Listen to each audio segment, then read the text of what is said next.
जो मैं 5 अगस्त 2019 को इस सदन में मोदी जी के लिए गए निर्णय के अनुमोदना में लेकर आया था, वो बिल लाने की मंशा, बिल का संवैधानिक रूप से स्वीकार और पूरी प्रक्रिया को भी माननीय सर्वोच्च अदालत ने संवैधानिक घोषित किया है, सर्वानुमत से किया।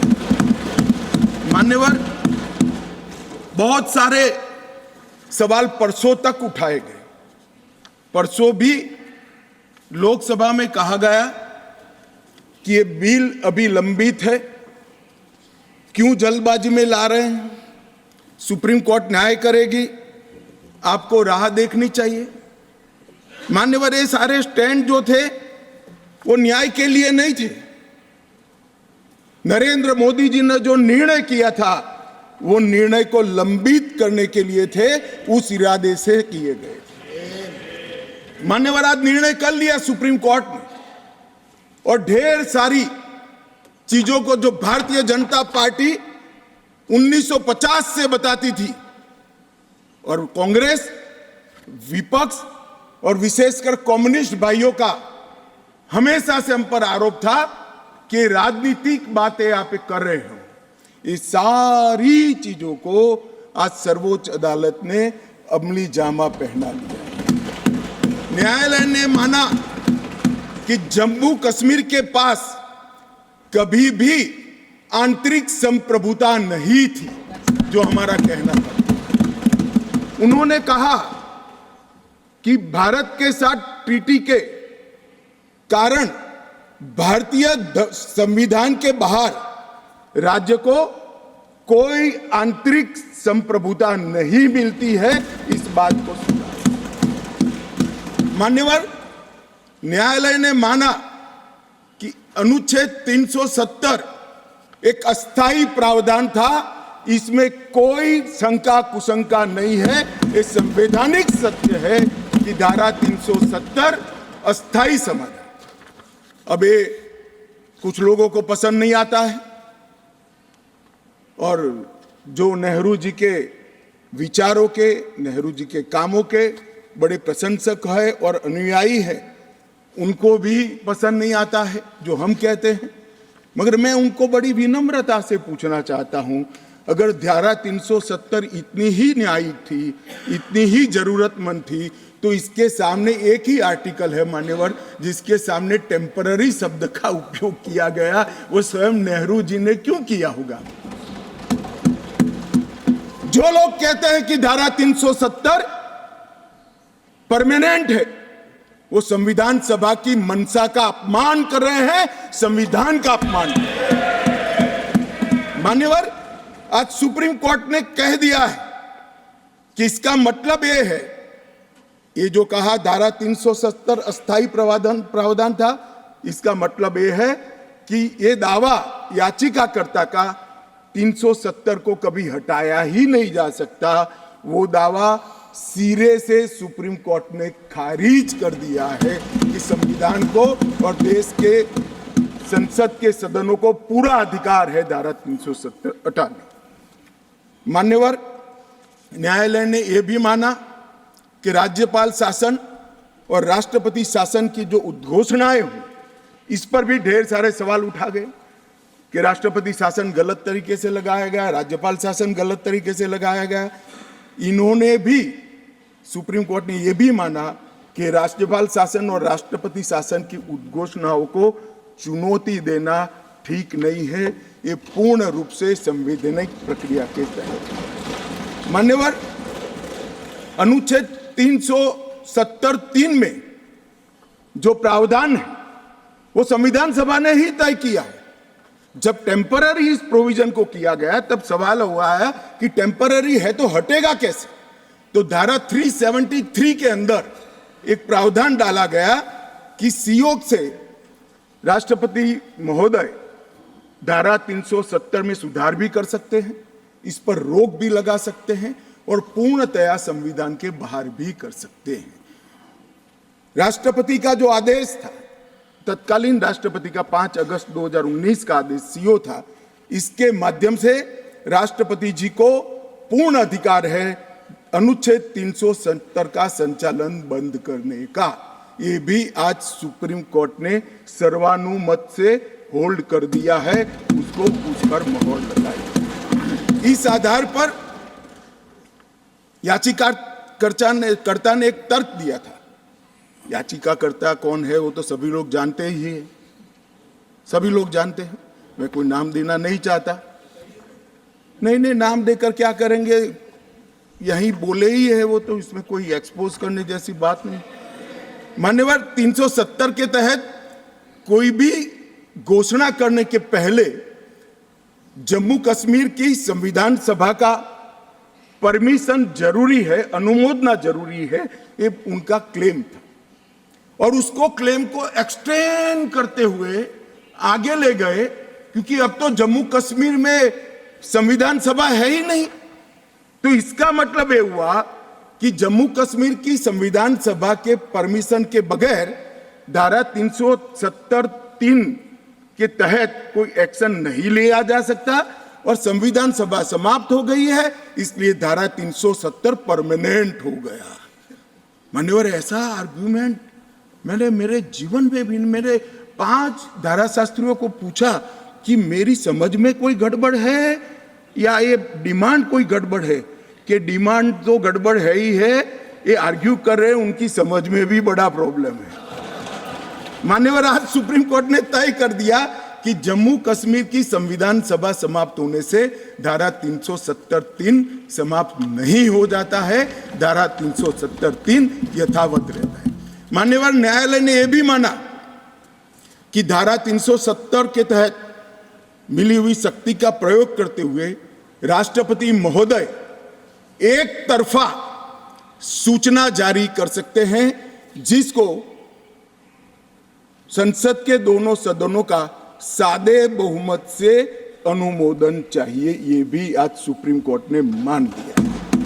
जो कहते थे कि राष्ट्रपति महोदय का सीओ ठीक नहीं है, आज उसका भी जवाब माननीय सुप्रीम कोर्ट ने दे दिया है। मान्यवर, उपयुक्त बिंदुओं का सीओ 272 पर कोई प्रभाव नहीं है, ये भी सिद्ध करते हुए अनुच्छेद 371(d) के तहत राष्ट्रपति द्वारा शक्ति का प्रयोग दुर्भावनापूर्ण नहीं है, उसको भी सुप्रीम कोर्ट ने होल्ड कर दिया है। मान्यवर, सुप्रीम कोर्ट ने यह भी होल्ड कर दिया है कि क्योंकि जब अब धारा 370 समाप्त हो चुकी है, अब जम्मू कश्मीर के संविधान का कोई अस्तित्व नहीं रहता है। मान्यवर, न्यायालय ने चुनाव कराने के लिए भी चुनाव आयोग को निर्देश करे। मान्यवर, बहुत सारे लोग, अब इसमें तो इतना सारा लूट गया, जो दावे थे सारे खारिज हो गए। तो एक पूंछ पकड़कर मैंने बाइट देखा करते हैं, क्या पूंछ पकड़ते हैं कि चुनाव आयोग ने ऑर्डर कर दिया। अरे भाई, क्या ऑर्डर करा? मैंने स्वयं कहा है कि हम चुनाव कराएंगे, इसमें कौन सी बड़ी बात है? इसी सदन में कहा है, लोकसभा में करा है, एज अ गृह मंत्री ऑन रिकॉर्ड करा है। उन्होंने कहा कि भाई राज्य का स्टेटस वापिस देंगे, तो ये भी मैंने कहा है कि अप्रोप्रिएट टाइम पर राज्य का स्टेटस हम वापिस देंगे। और सुप्रीम कोर्ट ने भी ये जो कहा है, उसमें मेरे सदन में के बयान को और सॉलिसिटर जनरल के सुप्रीम कोर्ट के सामने बयान को कोट करते हुए कहा है। अब मुझे कोई समझाए इसमें विजय कहां से हुई है? घोर पराजय में विजय कैसे ढूंढना, इसकी कला कोई आप लोगों से सीख ले साहब। इतने बड़े घोर पराजय, विजय कैसे ढूंढना, इसका कोई अभ्यास वर्ग साहब रखना चाहिए साथ साथ में। ये बहुत बड़ी कला है। मैं तो आज अगर उनके जैसे मेरे विचार होते तो ये सुप्रीम कोर्ट के जजमेंट को देखकर डिप्रेशन के मारे 1 महीना सदन में ना आता, मगर ये तो प्रेस कर रहे हैं। और कांग्रेस पार्टी ने आज प्रेस करी मान्यवर, और प्रेस में क्या किया, कहा कांग्रेस पार्टी ने? कांग्रेस पार्टी ने ये कहा मान्यवर कि ये जजमेंट आने के बाद भी हम मानते हैं कि धारा 370 को गलत तरीके से हटाया गया है। अब मान्यवर, देश के दोनों सदनों ने, देश की संसद की दोनों सदनों ने राष्ट्रपति के सीओ को अनुमोदना दे दी, कानून पारित हो गया, कानून नोटिफाइड हो गया, किसी ने चैलेंज भी किया सुप्रीम कोर्ट में, ठीक है, सबका अधिकार है, करना चाहिए। सुप्रीम कोर्ट में एक लंबी बहस भी हुई, 5 जजों की बेंच बनी और 5 सीनियर मोस्ट जज बने, बैठे इसमें, लंबी बहस, सबकी सुनवाई हुई, आज फैसला भी आ गया। मगर ये फैसले के बाद भी ये कहते हैं कि हम इसको नहीं मानते हैं और हम मानते हैं कि धारा 370 गलत तरीके से हटाया गया है। मान्यवर, मैं इनको नहीं समझा सकता, मेरी तो मर्यादा है ऐसा, नहीं समझा सकता कि वास्तविकता क्या है। हमें समझना चाहिए कि 42,000 लोग मारे गए हैं। क्यों मारे गए हैं? सवाल हिंदू मुस्लिम का नहीं है। इनसे ज्यादा मुसलमान गुजरात में है, कश्मीर से ज्यादा मुसलमान उत्तर प्रदेश में है, कश्मीर से ज्यादा मुसलमान बिहार में है, कश्मीर से ज्यादा मुसलमान आसाम में है। क्यों वहां अलगाववाद नहीं हुआ? क्यों वहां टेररिज्म नहीं हुआ? बाउंड्री का भी सवाल नहीं है साहब। कई ऐसे राज्य हैं, राजस्थान की बाउंड्री भी पाकिस्तान से लगती है, गुजरात की बाउंड्री भी पाकिस्तान से लगती है। क्यों हुआ? क्योंकि धारा 370 अलगाववाद को बल देती थी और अलगाववाद के कारण आतंकवाद खड़ा हुआ। ये समझना ही नहीं था। एक गलत फैसला हो जाता है, कितने भी बड़े आदमी से हो सकता है, किसी भी पार्टी से भी हो सकता है, मगर जब इतिहास सिद्ध कर दे, समय सिद्ध कर दे ये फैसला गलत है, देश के हित में वापिस आना चाहिए। अभी भी मैं कहता हूं, वापिस आइए, वरना जितने बचे हो इतने भी नहीं बचोगे। अगर अभी भी इस फैसले को चिपक कर रहना चाहते हो तो देश की जनता देखती है, 2024 में 2-2 हाथ भी हो जाएंगे और जनता का परिणाम भी आ जाएगा और मोदी जी तीसरी बार प्रधानमंत्री। मान्यवर, मैं जिस 2 बिल को लेकर आया हूं, वो 2 बिल एक प्रकार से सभी पार्टियों को मैंने सुना है, सर्वानुमत से बिल के तत्व को सबने समर्थन किया है। बिल का जो तत्व है, कंटेन है, इसका किया है। मुझे था कि विकास खड़े हो जाएंगे कि हम अपोज में खड़े हैं, मगर मैं सभी पार्टियों को कहता हूं, तब ये तो काउंट करता हूं कि कम्युनिस्ट पार्टी कभी अच्छे काम का समर्थन नहीं कर सकती है, इसलिए सभी पार्टियों से मेरा मत बाकी दलों से। मान्यवर, कमजोर और वंचित वर्ग, ये जो नाम है, किसी भी नागरिक की डिग्निटी को बहुत हर्ट करने वाला नाम है, अंतर की गहराइयों तक दुख खड़ा करने वाला नाम है और बहुत समय से था। आज प्रधानमंत्री जी ने एक जो फैसला लिया है, जिस फैसले को वास्तविक स्वरूप देने के लिए मैं आपके सामने उपस्थित हुआ हूं, इसमें कमजोर और वंचित वर्ग की जगह अन्य पिछड़ा वर्ग ये नाम जोड़ने का फैसला दिया है, जो संवैधानिक दम से संवैधानिक शब्द है। मान्यवर, दूसरा बिल जो है, वो दूसरा बिल जम्मू कश्मीर में सालों से अलग अलग प्रकार के विस्थापित हुए। मान्यवर, 80 के दशक से आतंकवाद की शुरुआत हुई, 89 से चरम सीमा पर पहुंचा।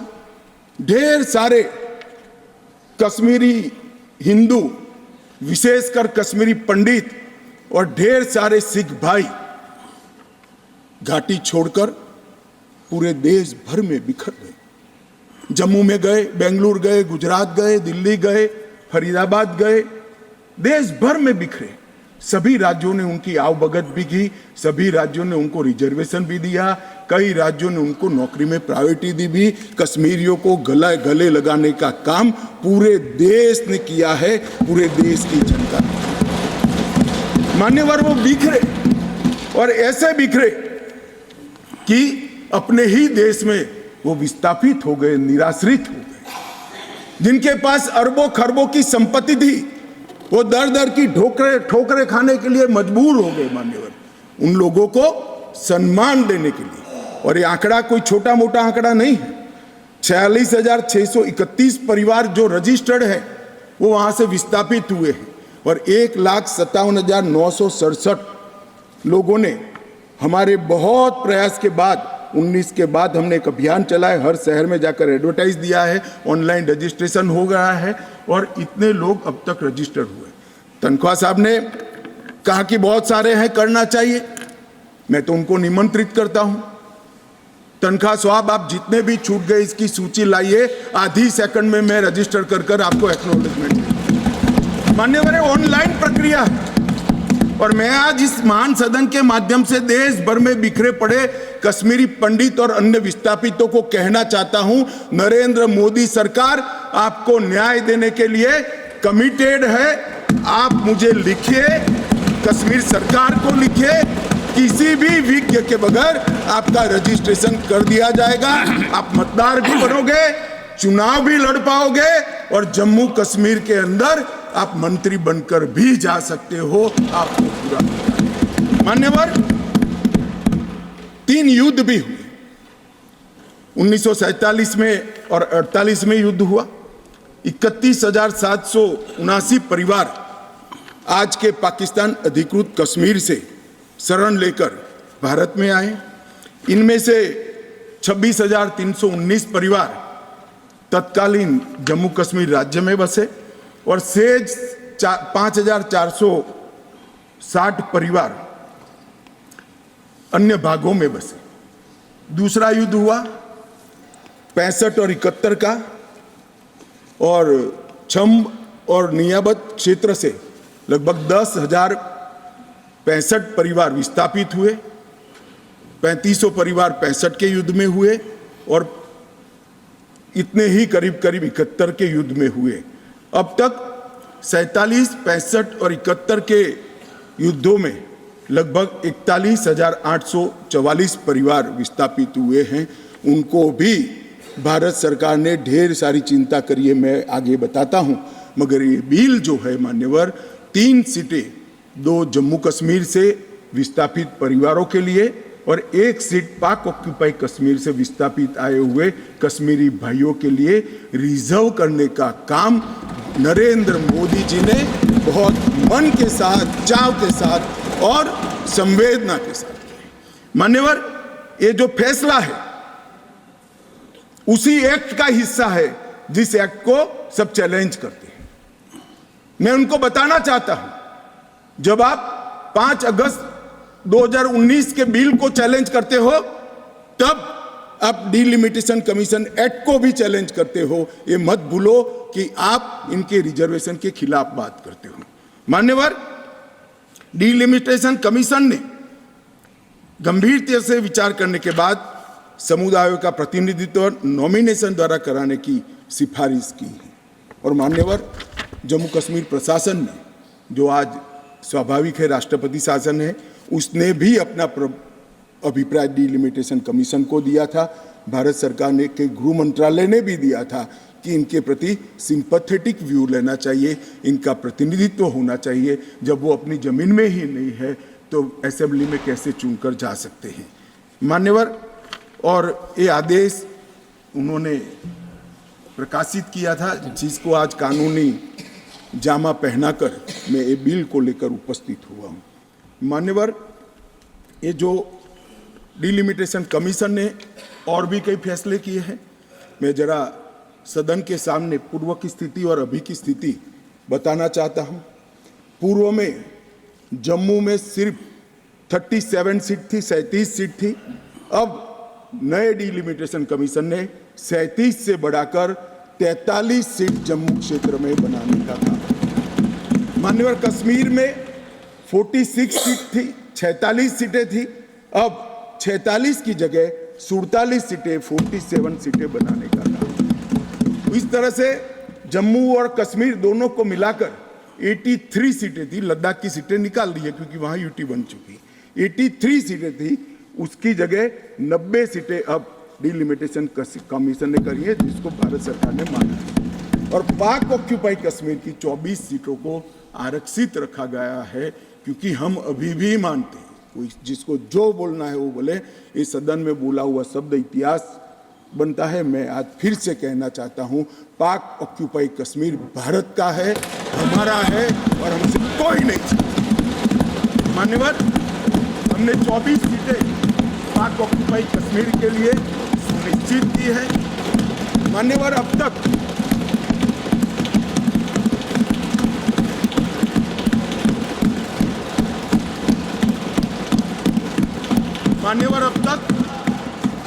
SC ST की सीटों में बड़ी विसंगतताएं भी थी, और जो दिग्विजय की कहते थे संवेदनशील अप्रोच होना चाहिए, संवेदनशीलता होनी चाहिए। SC ST के प्रति संवेदना से ही ये निर्णय हुआ है। पहले जो 7 सीटें थी SC की, उसको हमने बरकरार रखा, और ST की सीट शून्य थी, क्योंकि धारा 370 परमिट नहीं करती थी, अब परमिट करती है। 9 सीटों को रिजर्व कर दिया।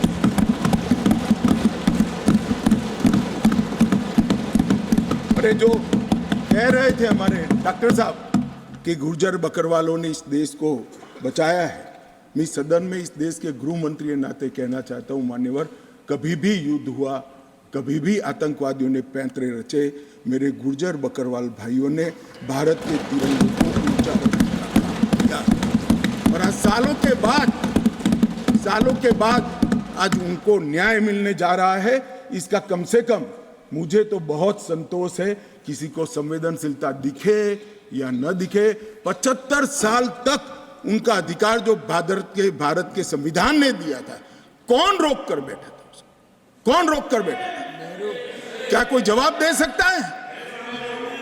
जम्मू कश्मीर के ST भाइयों के अधिकारों को कौन रोक कर? ये 3 परिवार रोक कर बैठे थे मान्यवर, जो 370 को एंजॉय कर मान्यवर। और इसके अलावे भी ओपन सीट में भी वो लड़ सकते हैं। माननीय दिग्विजय सिंह ने कहा, माननीय सदस्य ने कहा कि भाई इसमें स्पष्टता नहीं है, इनको कितनी मिलेगी, इनको कितनी मिलेगी। मैं फॉर इंफॉर्मेशन दिग्विजय सिंह को कहना चाहता हूँ, ये इन प्रिंसिपल बिल है। ट्राइबल डिपार्टमेंट और OBC डिपार्टमेंट से अलग से इसके बिल आएंगे, जिसमें इसके रिजर्वेशन की सीटों की और चिन्हित करने की व्यवस्था होगी। वो एक अलग प्रक्रिया है, मगर ये स्पष्टता से कर देते हैं। मैं दिग्विजय सिंह को बहुत अच्छे तरीके से जानता हूँ सर। जब भी वो हंसकर बोलते हैं तब बहुत समाज के अंदर डिस्टर्बेंस होता है। बड़ा रिकॉर्ड है उनका, मैं रिकॉर्ड को जानता हूँ। आज भी हंसकर बोले, मैंने बोला क्या निहितार्थ थे, फिर मैंने ध्यान से उनकी चीज को याद कर सोचा, तो मुझे मालूम पड़ा कि इन्होंने कहा कि भाई किसी का छीनकर तो नहीं लगूं। ये गुर्जर और बकरवाल को लड़ाना चाहते हैं, गुर्जर और बकरवाल को लड़ाना चाहते हैं। मैं आज फिर से कह देता हूं, मान्यवर, बैठ जाइए दिग्विजय जी, अब हो गया, लोग समझ चुके हैं आपको, बैठ जाइए। मान्यवर He is not yielding. He is not yielding. He is not yielding. Go ahead. Honorable Home Minister. He is not yielding. He is not yielding. मान्यवर, मैं स्पष्टता करना चाहता हूं, गुर्जर भाइयों की एक भी सीट लिए बगैर बड़े संवेदनशीलता से बकरवाल भाइयों को दिया जाए। हमें कोई आपत्ति, गुर्जरों को जो फायदा मिला है उसमें कोई बदलाव नहीं होगा। ट्राइबल के सारे फायदे एजुकेशन में और बाकी सारे नौकरियों के रिजर्वेशन में जितने भी फायदे गुर्जर भाइयों को मिल रहे हैं, पहाड़ियों को मिल रहे हैं, वो पहाड़ियों को जो भी मिलेगा वो उसके अलावे मिलेगा। एक भी नौकरी ना खत्म होगी, ना एक भी शिक्षा की सीट खत्म होगी। पूरा का पूरा अधिकार आपका भी रहेगा, उनका भी। मान्यवर, एक बहुत बड़ी चर्चा चली कि जवाहरलाल नेहरू जी का कश्मीर के लिए कंडक्ट, और इस पर हमारा नजरिया थोड़ा तंग है। जहां तक तंग नजरिए का सवाल है साहब, देश की एक भी इंच जमीन का सवाल है, हमारा नजरिया तंग रहेगा, हम दिल बड़ा नहीं कर सकते। किसी को अधिकार नहीं है अपने बड़े हृदय को दिखाने के लिए देश का एक भूभाग देश से चला जाए और मूक दर्शक बनकर खड़े रह जाए, किसी को अधिकार नहीं। मैं आज फिर से कहता हूं, ये आरोप से मैं सहमत हूं, हमारा नजरिया तंग है। देश की एक इंच जमीन भी जाती है तो इसके लिए भारतीय जनता पार्टी का हर कार्यकर्ता सर्वोच्चता से संघर्ष करेगा, लड़ाई करेगा और लड़ेगा। हमें कोई इसमें शर्म की बात नहीं। मान्यवर, मैं कुछ बातें कहना चाहता हूं। बहुत कुछ कहा है, अभी कहा गया नेहरू के कारण कश्मीर यहां है, नेहरू जी के न होते तो शायद ये बिल ही नहीं आता और कश्मीर होता ही नहीं, इस तरह से कहा। मैं आज कहना चाहता हूं कि जो आजादी के बाद भारत की रचना को जानते हैं उनको मालूम होगा हैदराबाद में इससे भी बड़ा प्रॉब्लम हुआ था। क्या जवाहरलाल जी गए थे क्या?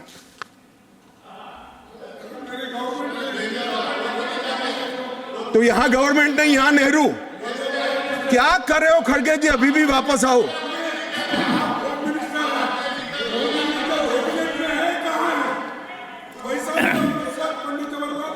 एक मिनट, रिकॉर्ड पर है। कश्मीर में दिग्विजय जी ने सरदार पटेल का नाम नहीं लिया। एक नाम लिया शेख अब्दुल्ला का, दूसरा नाम दिया जवाहरलाल नेहरू का। तो वो होम मिनिस्टर थे, क्यों नहीं दिया भाई? अब सुनिए दिग्विजय जी, अब सुनिए, सुनना पड़ेगा, ऐसे नहीं चलेगा। हमने सुना है, धैर्य से सुना है। मान्यवर, जूनागढ़ में क्या जवाहरलाल नेहरू गए थे? हैदराबाद में जवाहरलाल नेहरू गए थे, लक्षद्वीप में जवाहरलाल नेहरू गए थे, जोधपुर में जवाहरलाल नेहरू गए थे। जवाहरलाल नेहरू एक ही जगह काम देखते थे, जम्मू कश्मीर में, जिसको आधा छोड़कर आ गए। एक ही जगह देखते। मान्यवर, दूसरा, विलय लेट क्यों हुआ? सारे लोग जानते हैं साहब, इतिहास को 1000 फुट नीचे दफन कर दो, वो ऐसा बीज है जो वटवृक्ष बनकर सच्चाई बाहर आ जाती है। सब जानते हैं कि हमारा विलय इसलिए लेट हुआ कि महाराजा पर किसी एक व्यक्ति को विशेष स्थान देने का आग्रह था, शेख अब्दुल्ला को विशेष स्थान देने का आग्रह था। इसके कारण विलय लेट हुआ और पाकिस्तान को आक्रमण करने का मौका मिला। मैं आज ये पूछना चाहता हूं कि इतने सारे कठिन राज्यों का विलय हो गया, कहीं पर 370 क्यों नहीं है? क्यों नहीं है? ना जोधपुर में है, ना जूनागढ़ में है, ना हैदराबाद में है, ना लक्षद्वीप में है। क्यों 370 नहीं है? कि संवेदनशील हृदय के कारण 370 है। संवेदनशील हृदय। मान्यवर, कंडीशन किसने रखी, किसने स्वीकार की? इतिहास जवाब मांगता है, देश की जनता जवाब मांगती है, जवाब देना पड़ेगा, भाग नहीं सकते इतिहास से कोई। मान्यवर, सेना भेजने में देरी क्यों हुई? और ये कहते हैं कि इसके बाद भी देरी हुई है। मैं साहब एक रेफरेंस सैम मानेकशॉ का देना चाहता हूं। फील्ड मार्शल सैम मानेकशॉ तब डायरेक्टर ऑफ मिलिट्री ऑपरेशंस थे। उन्होंने एक जगह पे कहा है कि कबीलाई हमलावर आक्रामक और लूट मचा रहे थे, तब चर्चा में ही व्यस्त थे। मैं व्यक्ति का नाम देना नहीं चाहता वरना खड़े हो जाएंगे। तब एक मीटिंग में सैम मानेकशॉ मौजूद थे। सरदार पटेल जी ने नेहरू जी को कहा, जवाहर आप कश्मीर चाहते हो या नहीं चाहते हो, देरी क्यों हो रही है? तब जाकर सेना भेजने का निर्णय हुआ है।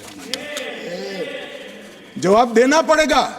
नहीं दिग्विजय भी ऐसे मत करे, मैं भेज दूंगा आपको, पुस्तक ही भेज दूंगा। मान्यवर, Honorable Home Minister is not yielding. He is not yielding. Honorable Home Minister is not yielding. मान्यवर, मान्यवर, एक बात सर्वविदित है, अगर असमय सीज फायर नहीं होता, सीज फायर असमय नहीं होता तो आज पाक ऑक्यूपाई कश्मीर नहीं होता।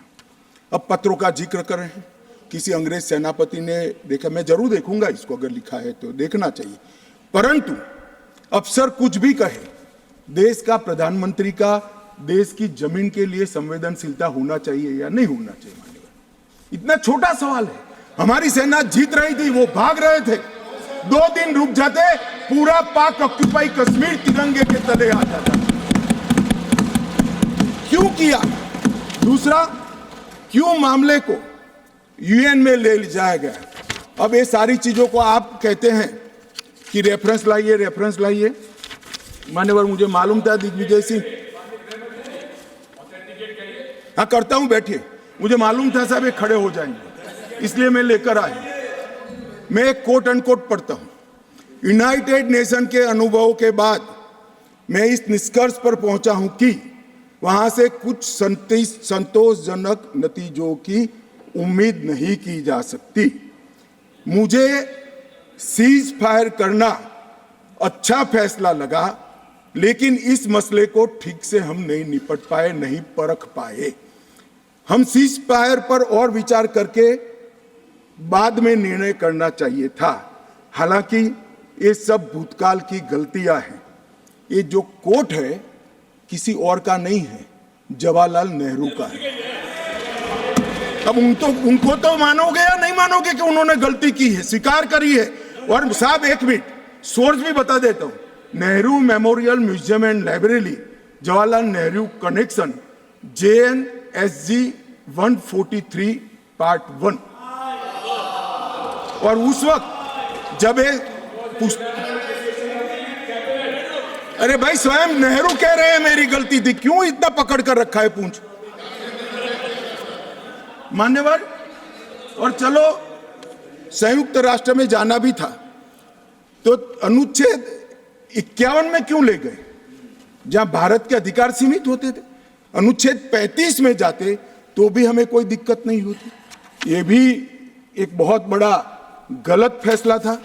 और मैं बताता हूं मान्यवर, एक कहते हैं कि धारा 370 निरस्त कर दी। अगर कल को ये 40 साल के बाद, जोर से बोले मनोज झा जी, 40 साल के बाद, क्योंकि ये मानते हैं कि 40 साल के बाद मैं नहीं हूंगा, मैं तो 60 का हो गया, मेरा आयु 40 साल का हो ही नहीं सकता। वो कहते हैं 40 साल के बाद इतिहास पूछेगा तो कौन रिस्पॉन्ड? मैं बताता हूं, 2 सदी तक अगर धारा 370 का फैसला गलत है तो मेरी सरकार का है, मेरा फैसला। प्रधानमंत्री नरेंद्र मोदी जी ने फैसला लिया है।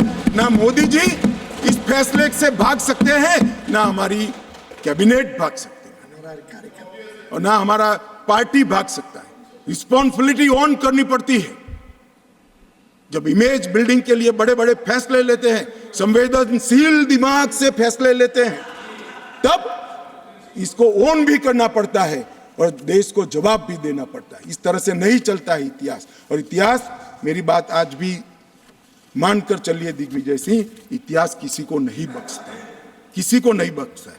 मान्यवर, आज जो बिल लेकर मैं आया हूं, काफी लोगों ने पूछा कि क्या बदलाव आया है। अब मेरी कोई चश्मे की दुकान तो है नहीं जिससे वास्तविकता दिखाने का चश्मा मैं किसी को पहना सकूं। सबको अपने अपने चश्मे से देखना पड़ेगा, और चश्मे का अगर कांच गलत है तो दृश्य गलत हो जाता है। मान्यवर, पूरा कश्मीर और जो 2 करोड़ यात्री पूरे देश से जाकर आए, लाखों यात्री अमरनाथ यात्रा कर कर आए, हर महीने लाखों यात्री वैष्णो देवी के दर्शन करके आते हैं, और 100 से ज्यादा अधिक फिल्मों के शूटिंग हुए हैं, वो सभी एक मुख से कहते हैं कि कश्मीर की परिस्थिति अच्छी है, मगर स्वीकार करने को तैयार नहीं। मुझे मालूम नहीं है कौन सा चश्मा पहनकर ये देखते हैं। मान्यवर, मैं आज कहना चाहता हूं कि जिस कश्मीर में 40,000 से ज्यादा लोग मारे गए, कई पिताओं ने अपने कंधों पर बेटे के जनाजे लेकर गए। मान्यवर, अपनी बेटी की डोली तक कई लोग नहीं देख पाए, और कई बहनों ने अपने भाई को खो दिया। इनकी वेदना, हृदय अगर संवेदनशील है तो ही इसका अनुभव कर सकते हैं, मगर हमारे हृदय में जिनके हाथ में हथियार है इसके लिए ही संवेदना है, तो इसका रास्ता मेरे पास नहीं है मान्यवर। मैं इनकी मदद नहीं कर सकता, क्योंकि हमारे लिए मन में संवेदना है कश्मीर के युवा के लिए, कश्मीर की बच्चियों के लिए और घाटी के भविष्य के लिए संवेदना है, आतंकवादियों के लिए नहीं। मान्यवर, मैं समझता हूं कि आज आर्टिकल 370 समाप्त होने के बाद और उसके पहले भी नरेंद्र मोदी जी की सरकार आई 2014 में, आज युवाओं का भविष्य ब्लैक नहीं है, परंतु स्कूल का ब्लैक बोर्ड उनका भविष्य बन गया है, वो पढ़ाई लिखाई। जो युवा मान्यवर पत्थर लेकर घूमते थे, मोदी सरकार ने, इस प्रधानमंत्री ने इसके हाथ में लैपटॉप पकड़ाने का काम किया है, पूरी दुनिया का एक्सेस। और आतंकवाद और अलगाववाद की बात करने वाले लोग धारा 370 कर आधार बनाकर अलगाववाद की बात करने वाले लोग, आज जो लोग बात करते हैं उनकी कश्मीर की जनता अनसुनी करती है, डेमोक्रेसी और डेवलपमेंट की बात करती है मान्यवर। ये आज बदलाव हुआ है। अभी अभी कह रहे थे कि मैंने सदन में कहा था कि आतंकवाद समाप्त हो जाएगा। मैं मेरे जीवन में बोला हुआ भूलता नहीं हूं, और जो बोलता हूं उसको ओन करता हूं। मैंने कहा था कि 370 के कारण अलगाववाद की भावना समाप्त हो जाएगी, और जब अलगाववाद की भावना समाप्त होगी, सहन सहन आतंकवाद कम हो जाएगा, समाप्त हो जाएगा। मान्यवर, ये बीच मझधार में 40 साल इन्होंने गलतियां करी, 80 के दशक से गलतियां करते आए, संवेदनशील हृदय से सोचते रहे, संवेदनाएं हथियार उठाने वालों के लिए रखे, और इस 40 साल की गलती को ऐसा सोचते हैं कि मोदी जी के 4 साल में सुधर जाएगा।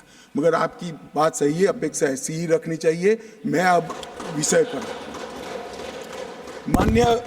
मान्यवर, मैं बहुत पास में नहीं जाता। जब चरम सीमा पर थे तब तो आंकड़े बहुत भयावह थे, 90 के दशक में बहुत भयावह आंकड़े थे, परंतु मैं यूपीए शासनकाल की बात करना चाहता हूं। 2004 से 14 जब सोनिया जी और मनमोहन जी की सरकार थी, कुल आतंकवादी घटनाएं 7,217 हुई थी, और अब आतंकवादी घटनाएं सिर्फ 2,197 हुई है। ये 10 साल। अब सुन लीजिए, बाद में मुद्दा खड़ा करिए खड़गे जी।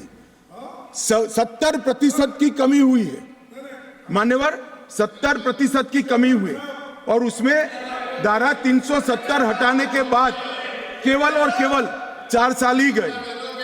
सिक्योरिटी फोर्स और नागरिक टोटल 2829, करीब 3,2900 नागरिक और सिक्योरिटी फोर्सेस मारे गए। अब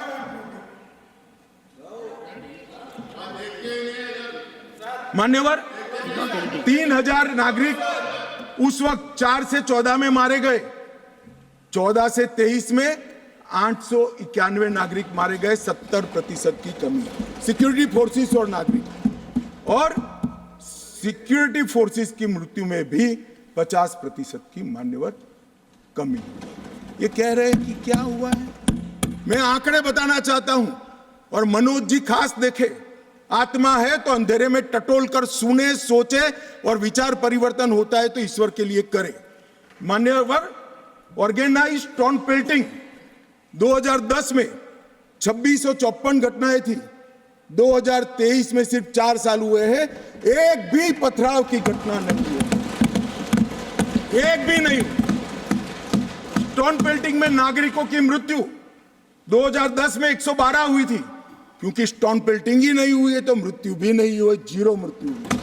मान्यवर, स्टोन पेल्टिंग में जख्मी नागरिकों की मैं बात करता हूं, सिक्योरिटी फोर्स नहीं, नागरिक जो घाटी के हैं, वो 6,235 थे, क्योंकि स्टोन पेल्टिंग नहीं हुई है, 0 जख्मी है।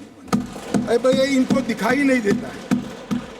सीज फायर वायोलेशन की घटनाएं 2010 में 70 थी और 2023 में 6 हुई। घुसपैठ के प्रयास 489 थे, सिर्फ 48 हुए हैं। मान्यवर, वापिस लौट गए आतंकवादी 18 थे 2010 में, अभी 281 आतंकवादी घाटी छोड़कर भागे। ये संवेदनशीलता का नमूना है नागरिकों के प्रति। मान्यवर, मैं आज बताना चाहता हूं आपको, इसलिए बताना चाहता हूं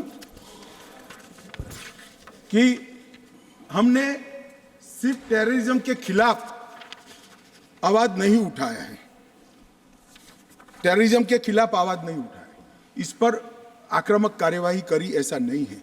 हमने टेररिज्म की इको सिस्टम को खत्म करने का काम किया। जो टेररिज्म को फाइनेंस करते थे उन पर भी काम किया है। एनआईए द्वारा टेरर फाइनेंस के केस 32 रजिस्टर किए गए 2014 के पहले, एक भी केस। स्टेट इन्वेस्टिगेशन एजेंसी ने टेरर फाइनेंस के केस 51 रजिस्टर किए, पहले स्टेट इन्वेस्टिगेशन एजेंसी की जरूरत ही महसूस नहीं की गई थी।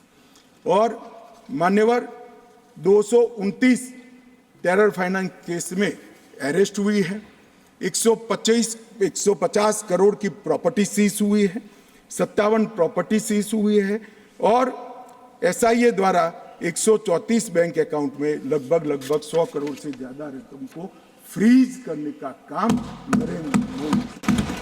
ये जो कह रहे हैं क्या बदलाव आया, मैं दिखाता हूं बदलाव क्या है।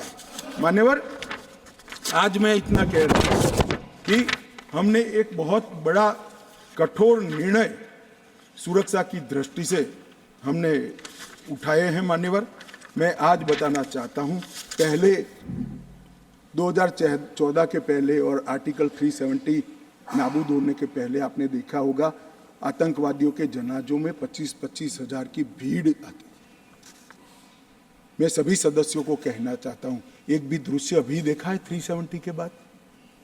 ना, कोई नहीं करता साहब, क्योंकि हमने निर्णय किया है जो भी आतंकवादी मारा जाएगा उसी जगह पे संपूर्ण धार्मिक सम्मान और रीति रिवाज के साथ वहीं दफना दिया जाएगा। ये स्टोन पेल्टिंग क्यों कम हुई? जितनी नौकरियों की एडवर्टाइज है इसमें सरकार ने तय कर लिया है कि स्टोन पेल्टिंग का एक भी केस अगर रजिस्टर है तो वो परिवार में से किसी को नौकरी नहीं मिलेगी। क्यों ये विदेश भागकर आतंकवाद करते हैं वो लोग डरे हैं? क्योंकि हमने तय किया है जिसका परिवार का जन पाकिस्तान बैठकर आतंकवाद को प्रोत्साहन देता है उसके परिवार में किसी को नौकरी नहीं मिलेगी।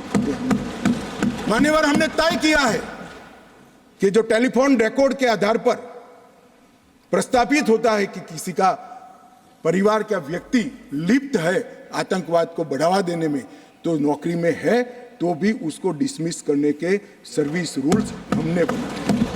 मान्यवर, जीरो टेरर प्लान और कंप्लीट एरिया डोमिनेशन के माध्यम से पूरे टेररिस्ट प्रभावित क्षेत्र को आज हमने सुरक्षित करने का काम किया है। मान्यवर, आज मैं कहना चाहता हूं, जेल अड्डा बनकर पड़ी रही थी। नरेंद्र मोदी सरकार ने जेलों के अंदर जैमर लगाकर सख्ती लगाने का काम किया है और 105 करोड़ की लागत से एक नई जेल बन रही है जो सिर्फ टेररिस्टों के लिए बनेगी। मैं विश्वास के साथ कहता हूं, वो जेल की सुरक्षा कोई भेद नहीं पाएगा और टेररिज्म के अंदर कोई अपना योगदान नहीं देगा। मान्यवर, बार काउंसिल में भी जो समर्थक थे उनको भी संदेश कर दिया गया है और रोजगार, पासपोर्ट और गवर्नमेंट कॉन्ट्रैक्ट के लिए भी हमने ढेर सारी चीजें करी हैं। मान्यवर, आदत पड़ गई थी, हमले हो तो बुला देना, इधर उधर कोई बड़ा एक्शन ले लेना जिससे दूसरे दिन के अखबार के टाइटल बदल जाए। हम छिपाने में विश्वास नहीं करते हैं। मान्यवर, हमारे समय में भी हमले हुए शुरू में, क्योंकि पुरानी आदत पड़ी थी। उरी में भी हुआ, पुलवामा में भी हुआ। हमने सर्जिकल स्ट्राइक और एयर स्ट्राइक कर घर में घुसकर जवाब देने का काम। नाम में संवेदनशीलता कश्मीर के युवाओं के लिए, मगर संवेदनशीलता की व्याख्या टेररिज्म के लिए नहीं। माफ करना दिग्विजय जी, टेररिस्टों के लिए हमारे मन में कोई संबंध नहीं। हथियार डाल दे, मेन स्ट्रीम में आए, स्वागत है उनका। मैं आज भी कहता हूं, नॉर्थ ईस्ट में कई लोग हथियार डालकर मेन स्ट्रीम में आए हैं। अगर कश्मीर में भी युवा भले हाथ में हथियार पकड़ा हो, हथियार डाल दे, कानून की अदालत के शरण में आए, हम उसका स्वागत करते हैं। संवेदना से हमारा हृदय भरपूर। मान्यवर, हमने जो किया है वो युवाओं के लिए किया है। मान्यवर, ये लोग पूछते हैं कि क्या हुआ, हमने धारा 370 और 35 ए को हटा दिया। मान्यवर, धारा 370 और 35 से कश्मीर के लोगों को तो अन्याय करती ही थी, मगर देश के आत्मसम्मान को भी ठेस पहुंचा। ये सिर्फ कश्मीरी लोगों का सवाल नहीं था, मनोज जाजिब, कश्मीरी लोगों का सवाल नहीं था, 130 करोड़ लोगों का सवाल था। हमारे स्थापक नेता श्यामा प्रसाद मुखर्जी ने उस वक्त सवाल उठाया था और नेहरू जी की मिनिस्ट्री छोड़ दी थी कि एक देश में 2 विधान, 2 प्रधान और 2 निशान कैसे हो सकते हैं, नहीं हो सकते। और इसलिए इन्होंने इस पर आंदोलन किया और उनकी शंकास्पद मृत्यु हो गई और वो शहीद हो गए। मान्यवर, आज मुझे आनंद है, कश्मीर के लिए मरने वाला हर फौजी, छोटे से छोटा व्यक्ति, नागरिक से लेकर श्यामा प्रसाद मुखर्जी तक, जिनने बलिदान दिया है, वो सभी लोगों की आत्मा आज इस देश में से 2 विधान, 2 निशान और 2 प्रधान समाप्त कर संतुष्टि का सांस लेते।